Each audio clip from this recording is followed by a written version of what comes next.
dead timber that have fallen down. I mean, as you can see, that one's got mould growing in both ends of it, so that's been down quite a while. So I haven't cut these down, don't worry. This one is almost completely rotten, so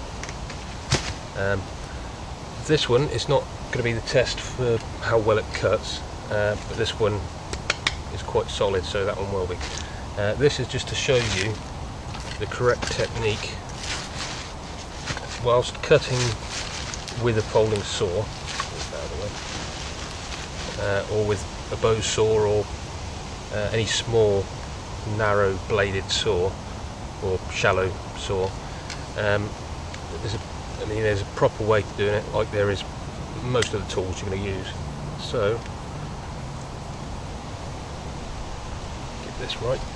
The lanyard is purely so that you don't, it sort of gives you a grip. If it bites suddenly and pull, then it's not going to throw the saw everywhere. Now what you should do is find something to cut it on, like a log or a large branch, whatever like that, something to hold it off the ground anyway. So that's what I'm using that short piece for. Where you want to cut it needs to be on the higher end, so as this is on your left at the moment, I'm going to cut there, so just to the left of this piece rather than to that side of it, to the right of it, because as I'm cutting, the weight of this piece will help open up the cut. If I did it on this side with that there, the weight of this piece pushing down there, it will pinch the cut up, if that makes sense. Hopefully it does. Okay, so as with all tools, cutting tools, you want to be working away from yourself, so if you slip you're not going to cut yourself.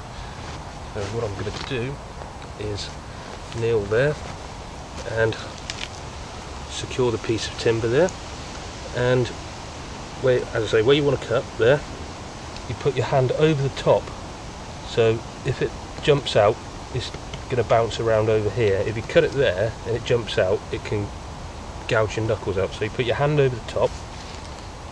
Obviously it's pull action saw, so just slightly start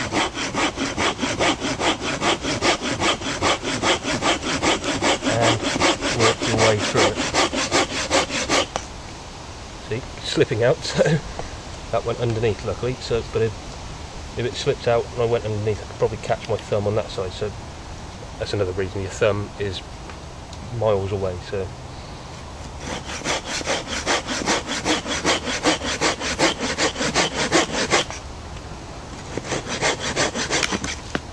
and there we go. So it's quite a neat cut on that piece, even though it's pretty soft and almost rotten. So as I say, that's not the cutting test. That was just to show you how you should cut it. Right, so now onto the test. Now what I'm going to do first of all is try and cut off this little thin piece that's on there, so that will give us a rough idea of how well it deals with smaller branches, more delicate things. Okay, so for this I'm going to have to do it this way. So again, outside of your body area, reaching over,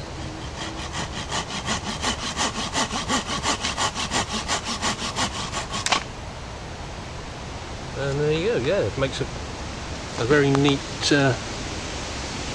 cut there, and the piece it's just come off of. And this is a more dry piece of timber, as you can hear, rather than the soft noise of that one. So yeah, it does all right with small stuff, so that's a bonus. And now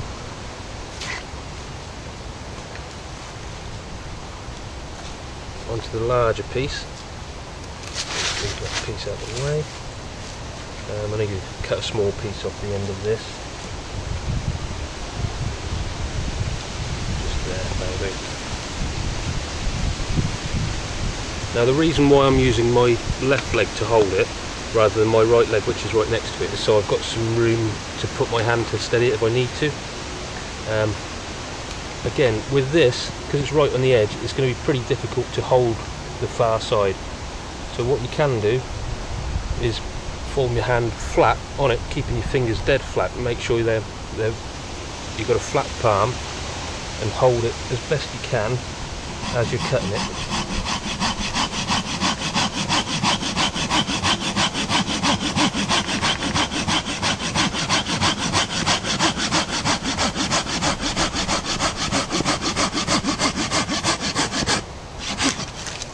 And there we go.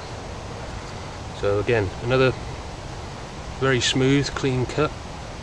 There's a few, like obviously you're going to get the teeth mark in there, but there's no large gouges. So a lot of cheaper quality folding saws, probably because they've got larger teeth mostly, and they're a slightly different set to the teeth, will leave large gouge marks in the surfaces of the pieces of timber you've cut. But this one's all right. This is good. Yeah, very impressed with this. You can see why they've got such good write-ups. So that's that one done. I'm not going to sit here all day sawing pieces of timber up, but yeah, very good. The non-stick blade coating also helps a great deal with that as well. So there's those pieces cut. Great. Now on to the blades.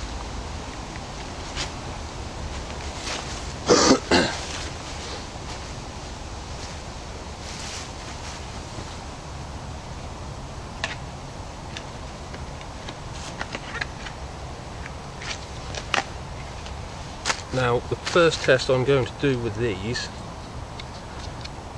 is to try and feather these two sticks. Again, these are all just dead, very dry, dead pieces of timber that were laying around. So again, I haven't cut those off of any trees, living trees or anything.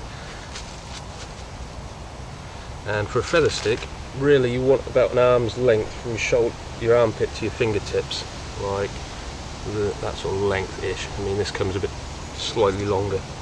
And the idea for that is you can wedge it between your chest and the floor. Get it comfortably without digging into my chest too much, and you can work both hands on the blade.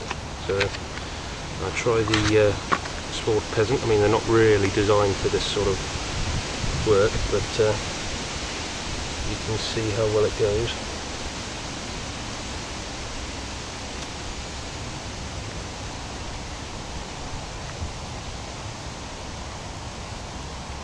Well, it seems to be curling fairly well at the moment.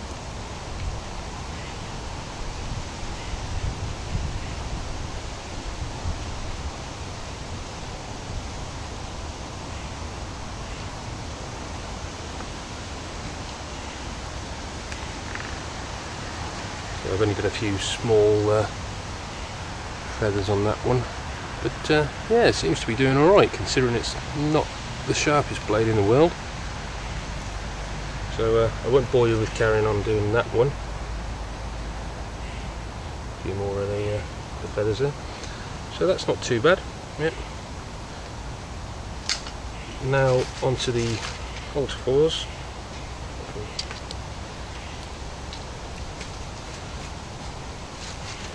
Wedge this into the ground a bit.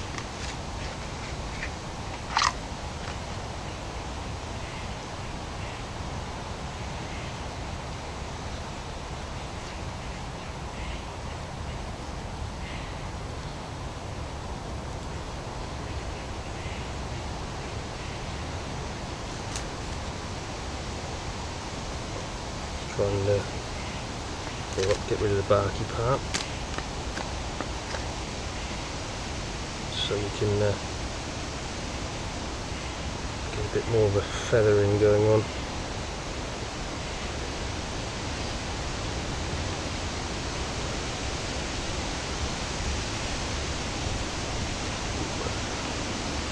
I'm not choosing the best piece of timber here to do this with, really.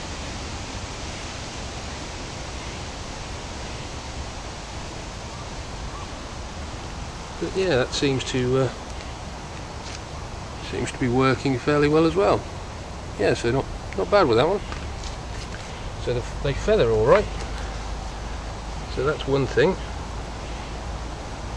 So that's the good parts for them. Now we'll try and make a simple tent peg, and I'll probably use one of these pieces that I've already started on.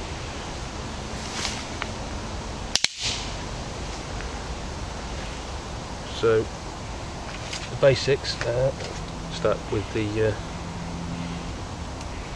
Svord Peasant.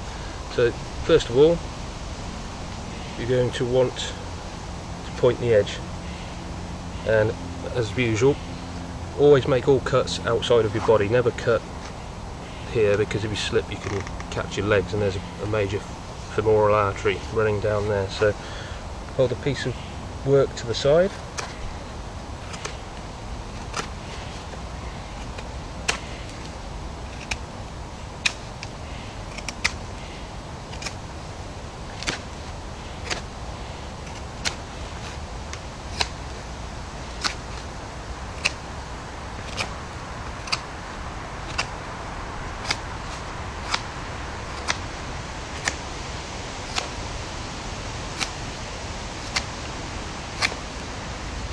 obviously make sure no one's standing right there where you're cutting as well, because you don't want to stab anyone else or cut anyone else.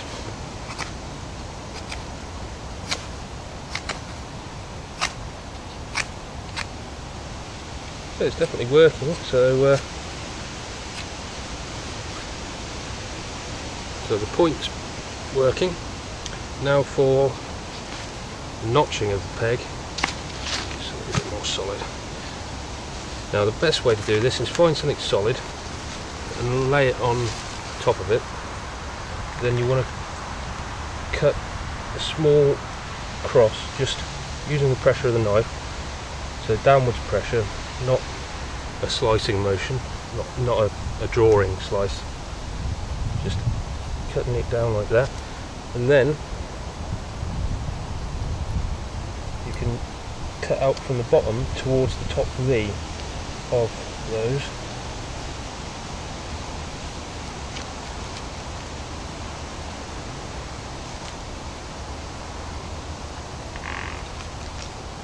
Every now and then cleaning out and making it slightly deeper. Now I use my thumb for steadying this cut normally,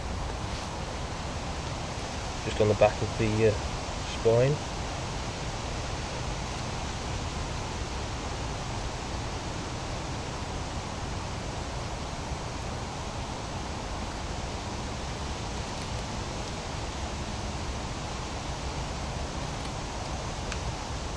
And this seems to be working alright.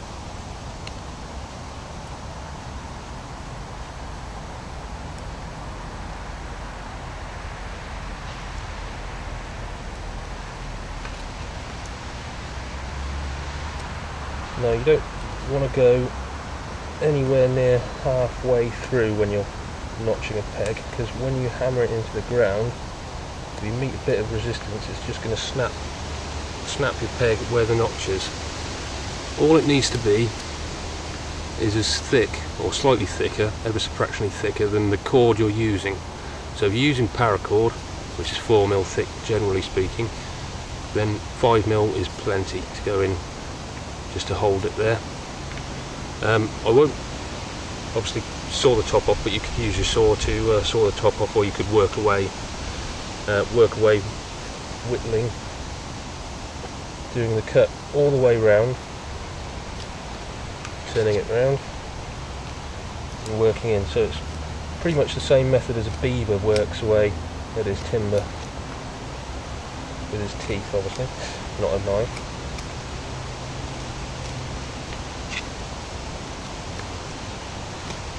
And if you haven't got a saw, then that's, you can see that very well. You carry on working away, like all the way around, working away, then you'll cut through. But I won't bother doing that. But so that one's past the the peg making test.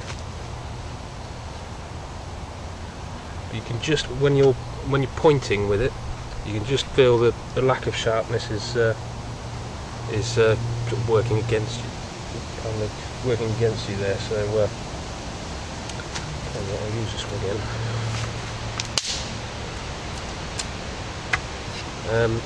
But obviously you can sharpen up your blades. Most people do anyway. You should always keep your knives, your tools, all your tools sharp and in a working order. Okay, so onto the Hultafors. To the point.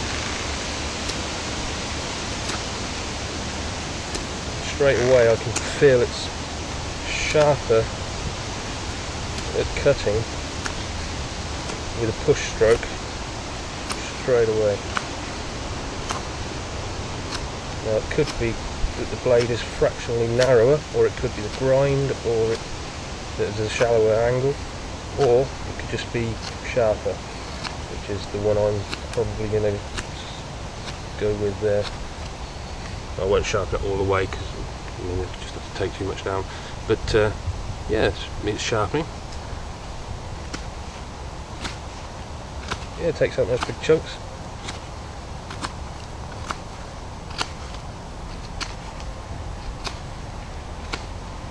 Yeah, so yep, that's past the pointing part of the test, and now onto the notching. I'm not actually using these pegs, so they don't have to be perfect at the moment, as long as we're in the right shape, whatever.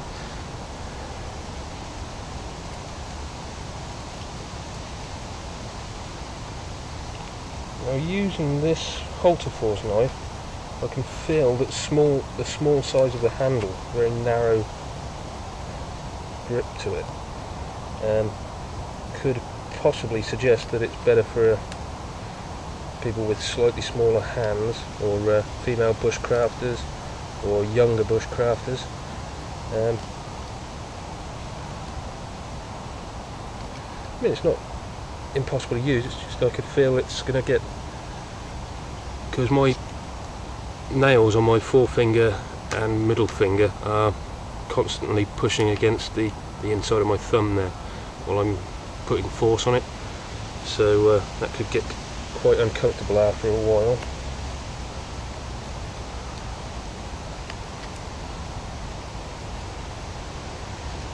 But yeah, it's doing the job.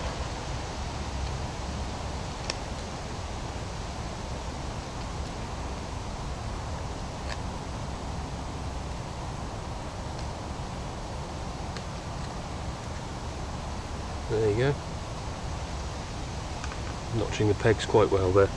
So that's another pass, and it feels sharper as it's cutting, but as I say, that just needs a bit of sharpening work on the Svord Peasant. Slightly uncomfortable grip. I'd say that the actual Svord Peasant has actually got a more comfortable grip to it. So that's those two very brightly coloured blades, and the Bahco tested there. What I should probably do now is what everyone wants to know about knives, or wants to do with knives when they're fresh to bushcrafting, is batoning. If you've got an axe or a large knife, you very rarely need to baton, but or if you're in a woods like this where you've got plenty of sticks this sort of size, you don't really need to baton those down. So what I shall do is find, well, what I'll do actually is cut this piece in half with the saw, and then batten each part with each of those two knives, and I'll get back to you once I've cut this in half.